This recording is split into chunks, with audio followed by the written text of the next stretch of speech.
Hello, everyone, and thank you for tuning in to the Moonlightin Outdoors podcast. If you hadn't already, please go on over and like and subscribe to our YouTube channel as well as our Instagram and Facebook. Thanks, guys. Hey, everyone. Today we have another really special show. I know that I say that just about every time, but we've been having some pretty awesome guests on lately. Today we have Kaitlyn Maus, and she's all over social media. I was quite surprised when I went to check her out when Brett here said, "Hey, I think I've got a good candidate for one of our upcoming podcasts. Check her out. It's Kaitlyn Maus. Look her up, Kaitlyn Maus Outdoors." And I did, and she's got quite the following. So first off, that's pretty awesome that you're able to be such an influence in the industry. So good for you. I try. It's pretty awesome. But we're going to talk to her just about some of her hunting experiences and some of the things that's led her to where she is today. And we did bring another little guest in from one of our old shows that's going to talk to Kaitlyn as well. So hopefully you guys will stay tuned for that. But first off, Kaitlyn, if you would just do just a quick introduction of yourself, where you from, that kind of stuff. So I am originally from Pennsylvania, but I went to college in Missouri. And so I've kind of been in the Midwest. I lived in Missouri for a while, then Kansas for a year, and now I'm in Iowa as of this year. So that's pretty exciting. But I primarily deer hunt, turkey hunt. Bow hunting is like my favorite thing, but I'm always willing to try whatever. And I don't know, I like it all. So that's my thing. So, you know, what life event occurred that made this such a big part of your life? You know, honestly, there really wasn't like one thing. I guess it was just kind of a combination of things in my life. My dad's just like the one who got me into it. He's a huge deer hunter, and, you know, he took me out since I could walk pretty much. So that's always just been a part of my life. And then like the filming and photography side of things, I've just always like had an interest in that and like enjoyed it. And I got a camera when I was young and kind of just put the two and two together. And my dad like wanted to film for like memories. So that's just kind of how I started filming my hunts. And once I moved to the Midwest, the hunting compared to Pennsylvania was way different and way better. So I don't know, just kind of took off and I started traveling more and I just enjoy it. So it's just been like a thing that I kept going. You know, I was thinking that you were going to say it had something to do with your dad because when I was checking you out on Facebook and things, I scrolled down and I saw your Father's Day post, and I could just tell by that photo that he might be partially responsible for for you where you're at today. It's all his fault. That's awesome. Well, I'm going to turn it over to Brett. I know we got we got a few things we were wanting to cover, so go ahead. You know, you're talking about growing up in Pennsylvania. How much different is the deer hunting in Pennsylvania compared to here in the Midwest? Oh gosh, like insanely different. First of all, I guess like there were years that I would go and I wouldn't see a single buck all season in PA. So like just different. But I think the biggest thing is like the hunting pressure. I'm pretty sure Pennsylvania is the #1 pressured state. So I don't know, I guess just dealing with so many people and we mostly hunted public. We had some access to private, but for the most part it was public land. So just, you know, we'd always run into guys and just not as many deer. So coming out here, it was like, I don't know, world flipped upside down literally because way less people. I mean, you know, you're still going to have hunting pressure, but I still hunt a lot of public. So I can kind of compare the two, and it's just so different. It's so crazy. So, you know, I've watched a lot of your videos on YouTube, and you talk about the public land hunting, public versus private kind of thing. Like, do you prefer public land hunting, or would you rather have a 1,000-acre lease somewhere? I mean, I don't know really. Like I said, most of my experience is on public, so that's kind of just like what I know. And when I moved to the Midwest, I didn't know anyone out here, so I kind of just had to start from ground zero. and just find land. So that's kind of just like been what I focused on. And obviously now that I'm like filming and like have a bit of a following, people enjoy the public land stuff. So like, I don't really have an issue with it. And part of the fun for me is like putting the pieces together and figuring out deer and, you know, and then hopefully being successful at the end of it. I feel like that's like super rewarding. But I don't have an issue with private. Like I've hunted, you know, private ground. And now that I'm in Iowa, we actually have a lease this year. So I'll have a little bit of a mixture of content this year. But I guess I just have more experience with public. So that's just what I tend to go towards. Right. Actually, it was one of my questions on here. You had posted a video about your new Iowa lease, and give us a little info on that. Specifically, well, let me just specifically the coordinates on how to get there. Yeah. I saw some of your trail cam photos. Let me just send you a pin real fast. So there's 4 of us on it. It's 640 acres, which is way more than I thought it was. Like once we got in there walking around on it, it's like kind of overwhelming, but we kind of just found it by chance.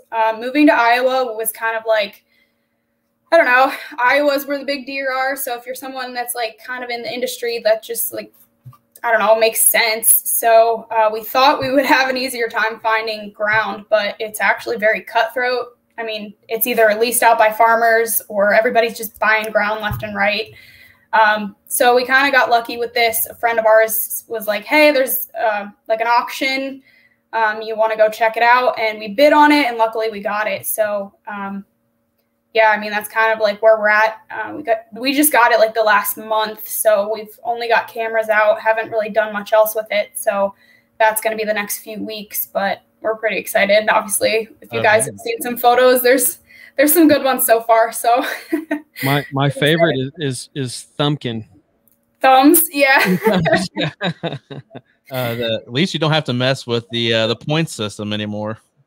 Yeah, I mean, well, that was like the thing. So like my boyfriend's from Michigan, and I was in Kansas, Missouri. So it was like kind of our meet in the middle state because you have to draw, obviously. So it was like, well, we can live in Iowa and then still hunt everywhere else, mostly. So made I've been sense. trying for about the past 5 years to get in on that deal. Mm-hmm. Still, it doesn't pan out for me ever. Yeah, I know. The point system is like such a, I don't know, pain, but it makes sense. So it does. It helps them grow them big deer.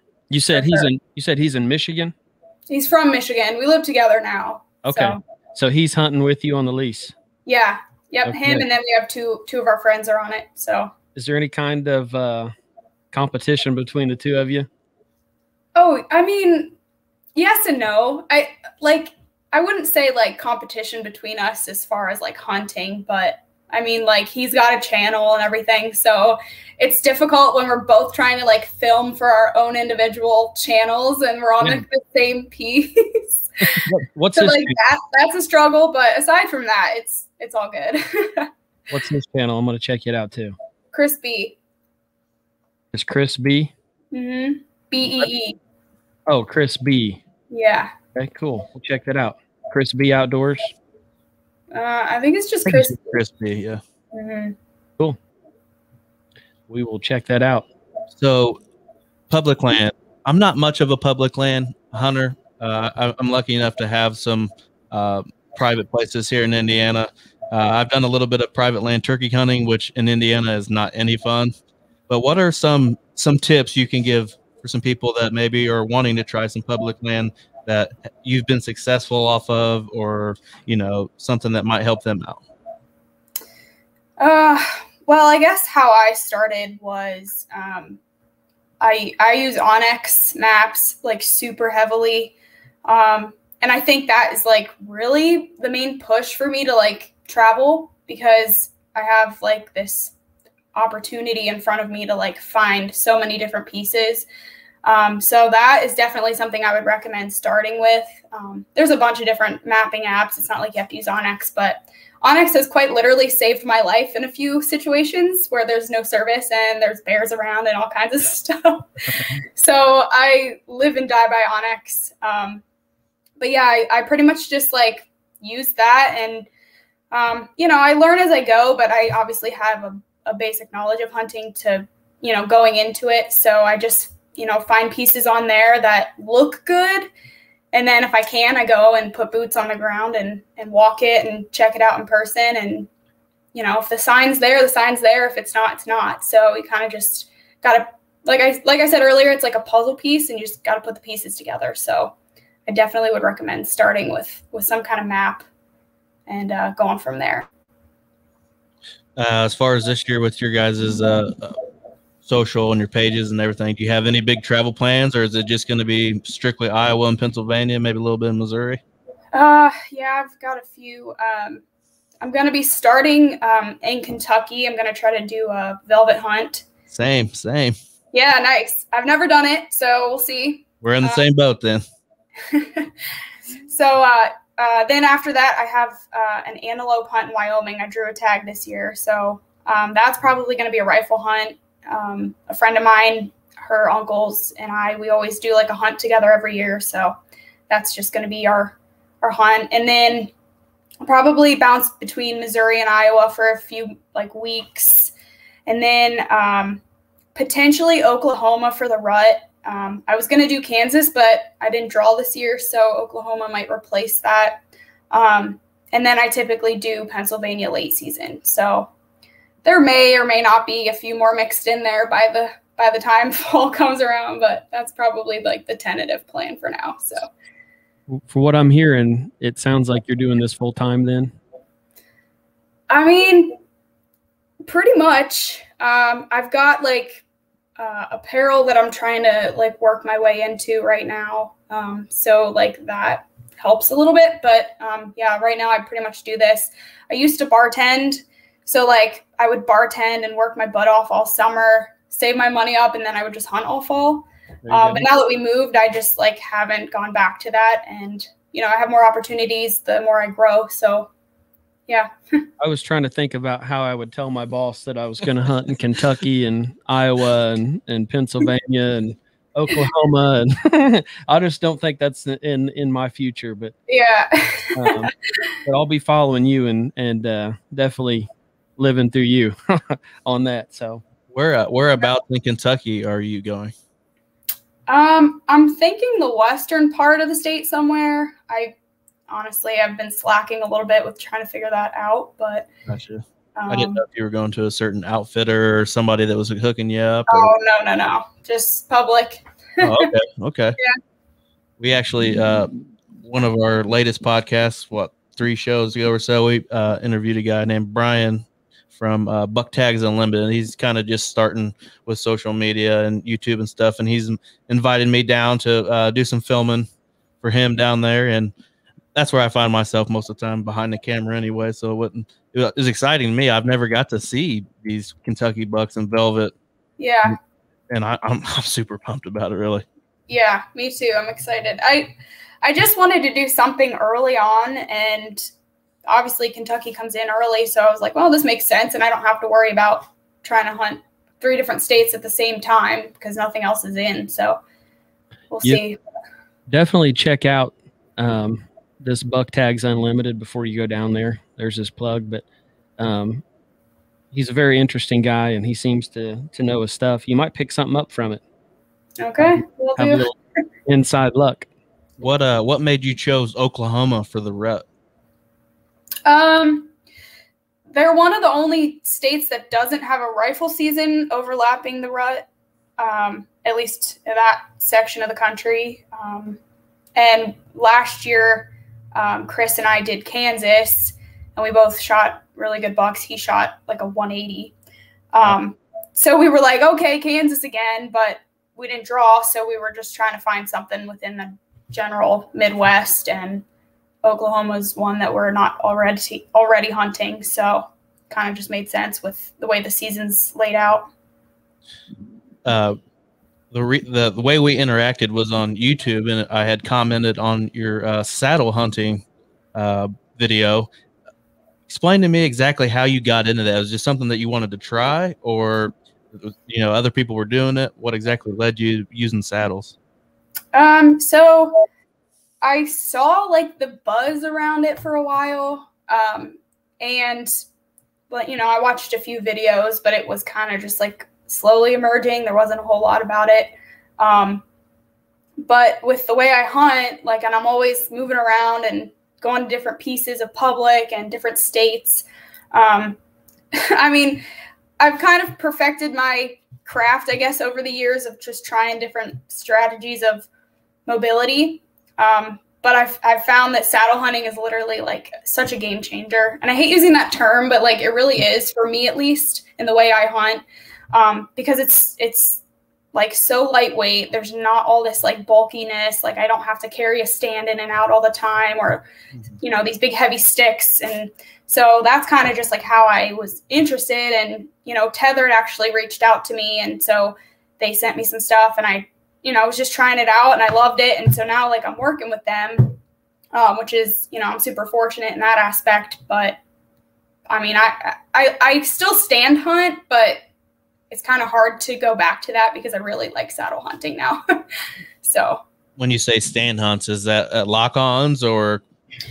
Yeah, typically my first year out, and this is, so like as a kid, I never hunted out of a tree stand. It just wasn't like, we didn't really do that. So tree stand hunting was like a new thing for me at like college age.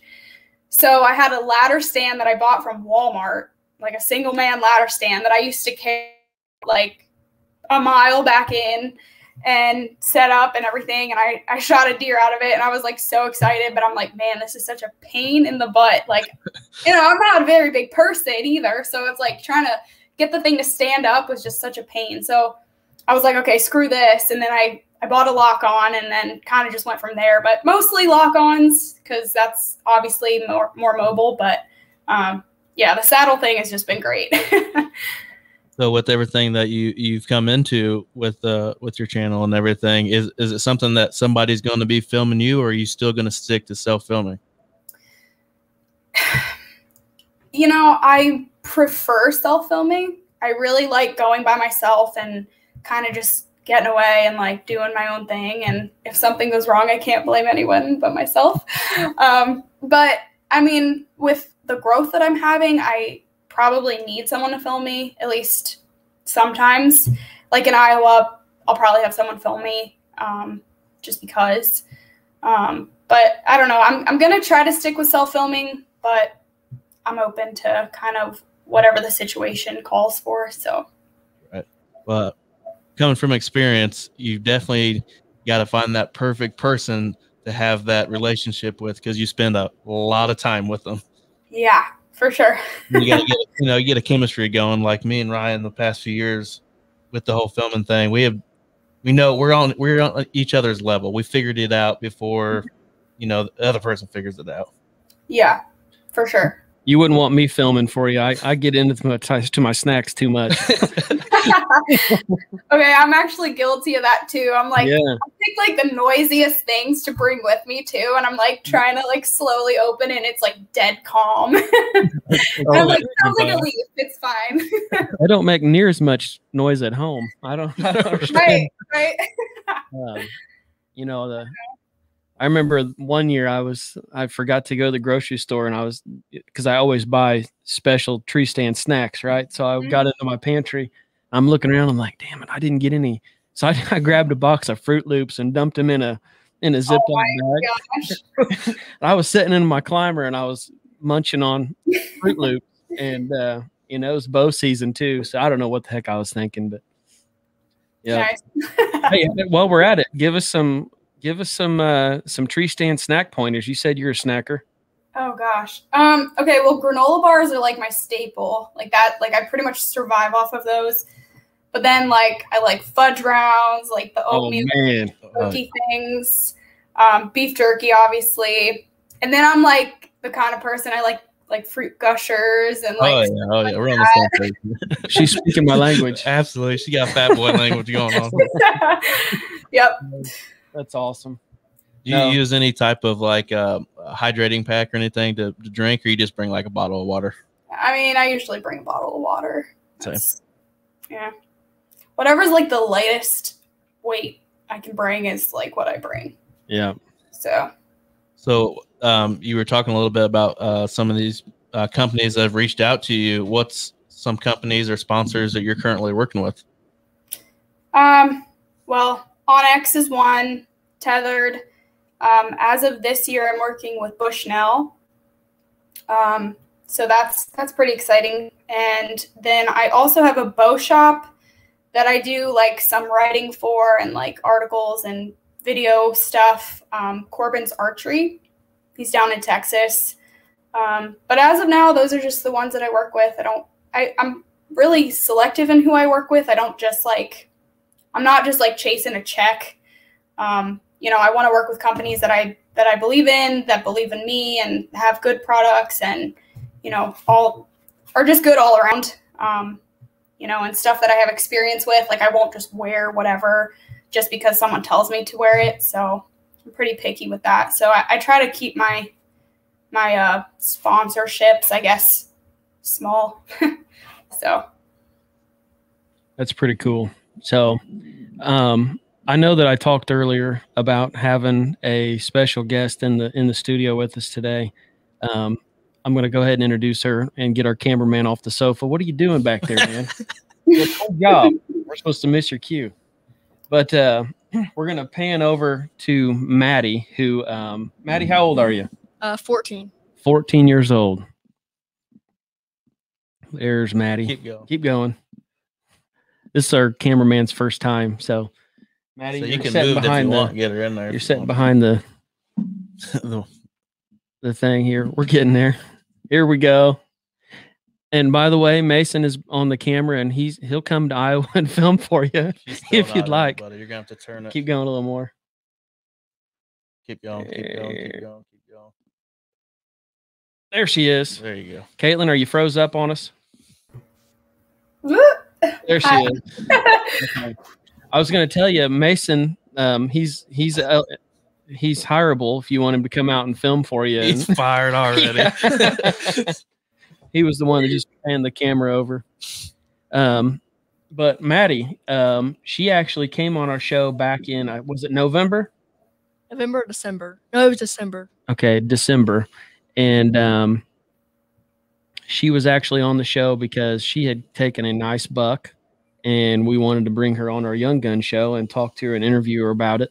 And when I knew that, Kaitlyn, when you had finally agreed to come on the show, I knew that you had to be an influence to females in the hunting industry, and I thought there'd be no greater time to bring Maddie in, and maybe you'd have some inspirational words for her, and she could just talk to you a little bit about your success and different things like that. So, Maddie? Okay, so I have a few questions for you. One was, like, when you go hunting, do you always film all your hunts or just some of them? I try to film all of them. It doesn't always work out. But for the most part, I try not to shoot anything if I'm not going to get it on camera. I've definitely passed on deer because they weren't on film. But I mean, that's just because I have a YouTube and I try to get as much content out as I can. And I feel like it's if I take everyone along for the journey, they feel like they're a part of it. And so I like to share every aspect that I can, whether or not I shoot something that day or not. So I try to, yeah. Yeah. So another question I have is, when you go hunting, what's your favorite animal to hunt for? Oh, deer, for sure. That's my favorite. And I was watching some of your YouTube videos, and you definitely prefer bow over gun, don't you? Yeah, so as a kid, I rifle hunted because that was I don't know, just where I lived. Bow hunting wasn't a big thing. So I always rifle hunted. But as I got older, I wanted to get into bow hunting, and I got a crossbow when I was your age. And so I shot my first buck with that. And, so I liked that archery side of things. And then obviously I got, a compound bow, and I don't know, I like the archery season better, and you get more time to hunt too. So, yeah, I like bow hunting for sure. It's my favorite. I just got my first crossbow for Christmas, and I'm hoping to get one this year with it. Were you the one that messaged me? No. Okay. Someone messaged me that same thing that they just got a crossbow for Christmas. No, it wasn't me. Okay. I got one for Father's Day. What? A crossbow? You Yeah. did? Yes, I did. You ain't using that thing.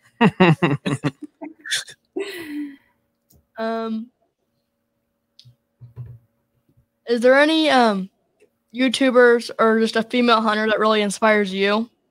That's a good one. That was a good one. Oh gosh.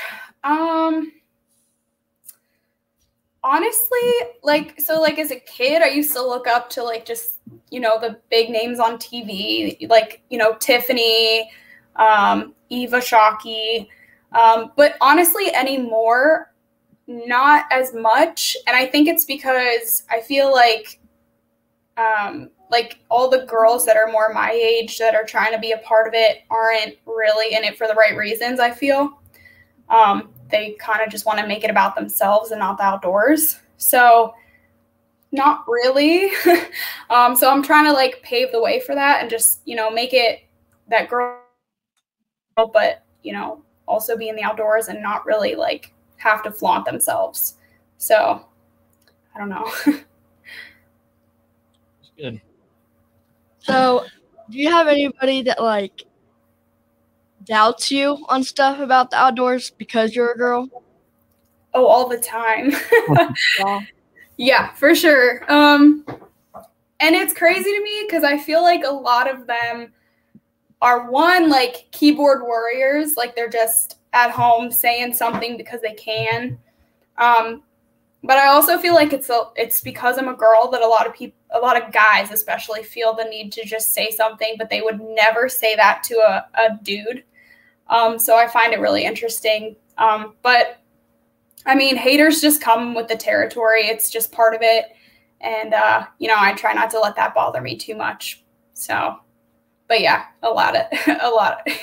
Haters gotta hate. Yeah, haters gonna hate. You just have to prove them wrong. Absolutely. Yeah. So.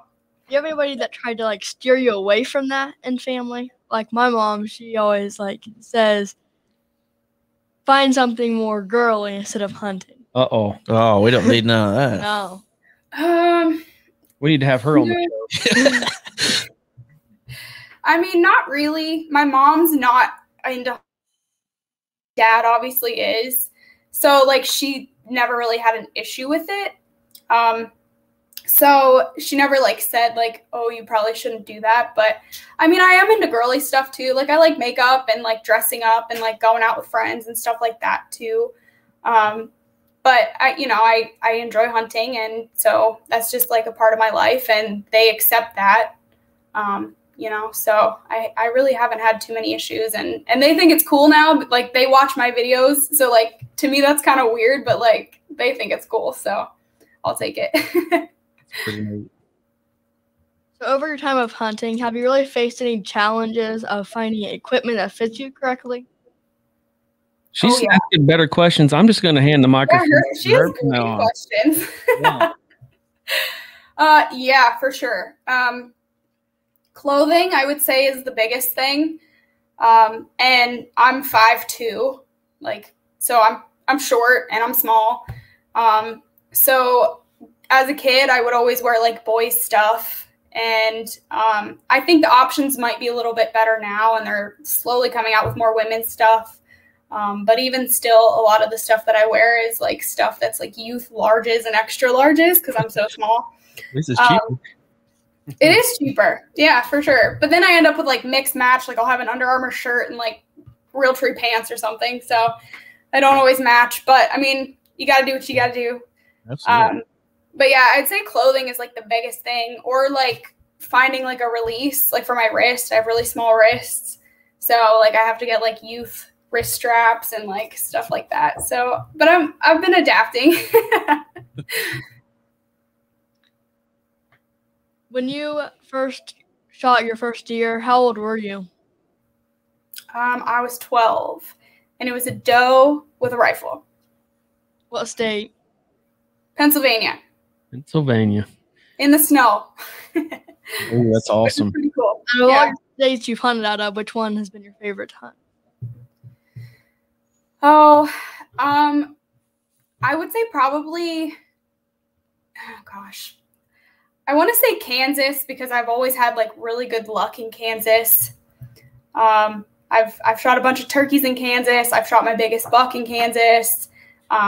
Every time I've been to Kansas, I've come home with something. So like, I would say that's probably my favorite, and just the terrain and everything is just really cool to hunt in. So probably Kansas.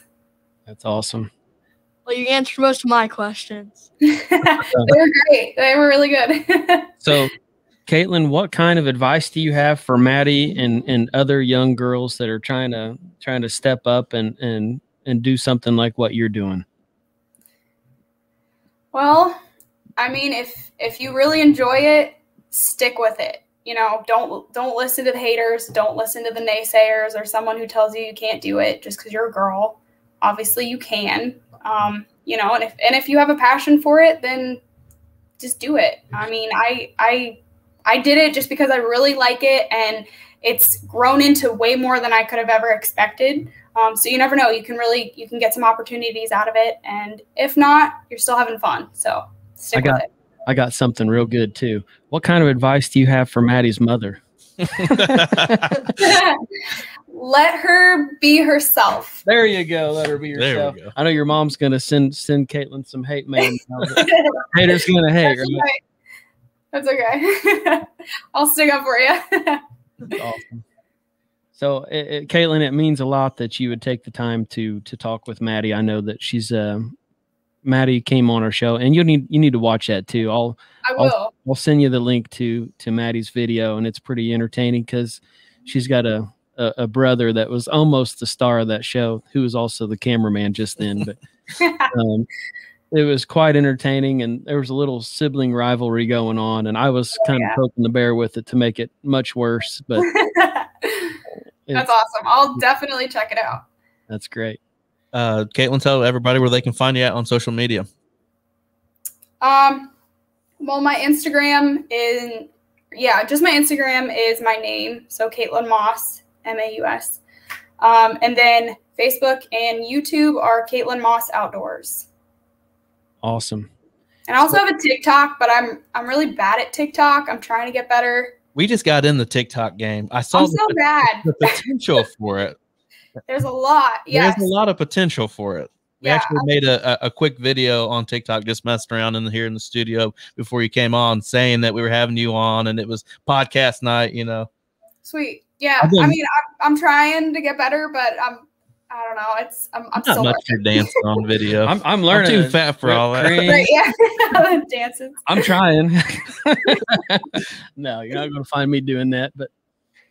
No, I had a great time, Kaitlyn, and I don't know if before we hang up, though, I did have another question for you. You were talking about this deer that you killed in Kansas and that Chris taken in Kansas as well, right? Yeah. So you guys did that on the same trip? Yeah. Okay, I'd like to have a picture of those bruisers if you don't mind. For sure, yeah. Send them over, and we'll try to share them in this for sure. Yeah, and those were public land, so keep that in mind. I mean, my deer was, I don't know, maybe like 130, but he shot like a 180. I think it was 186 or 7. So total luck, but yeah, pretty awesome. They didn't have ear tags? No. No, but there was an outfitter that was like kind of close that actually had sheds from that deer, and he was over 200 inches like the year prior. So he was on the downhill. Yeah. He gave you those sheds, right? No, he kept one. What a jerk. Yeah. Well, I know. Well, that's cool. So it'd be interesting to follow you, and we're certainly going to do that. And, you know, we might circle back around and hit you up after this season if you're down for it. And for sure. Yeah. And maybe Maddie will, what's your biggest buck that you've had to date? 142. Maddie's going to kill a 143 and stick it in your face, sister. Hey, you know what? I hope she does. Yeah. Right. No, that's awesome. Hey, pan up for a minute. I've never showed my deer before. If you wouldn't, cameraman. We're going to put the cameraman to work again. He is fired beyond fire. This is my biggest deer up above me, but I've never, it's my biggest. Has a nice neck. Yeah. Not bad. Okay. That's my biggest one. And then the biggest body one, go that way. And these are Indiana deer. I don't, he's huge on the body, but daggone, Yeah. if his rack matched his body size, it'd be pretty cool. Yeah. I've never had them scored, so I don't know what they are, but My biggest is 135. That was a gun kill, though. I wish it was a bow kill. it's pretty cool. You're gonna kill a big one in Kentucky. Oh, yes. Somebody finally gave me the luck for that. That's your luck. Good luck for yourself in Kentucky as well. Thanks. Everyone, thanks for tuning in to the Moonlightin Outdoors podcast. Kaitlyn Maus, has been a real pleasure having you on. We appreciate you coming on a bunch. I'm going to send you that video, Maddie. Check it out. Let her know what you think. And I'm sure, Maddie, you're following her already on social media, aren't you? Yeah. Okay, so we're going to have a little competition. Maddie's going for that 143. Heck yeah. Thanks, guys. Thank Hey, you. thanks for coming on. We appreciate you.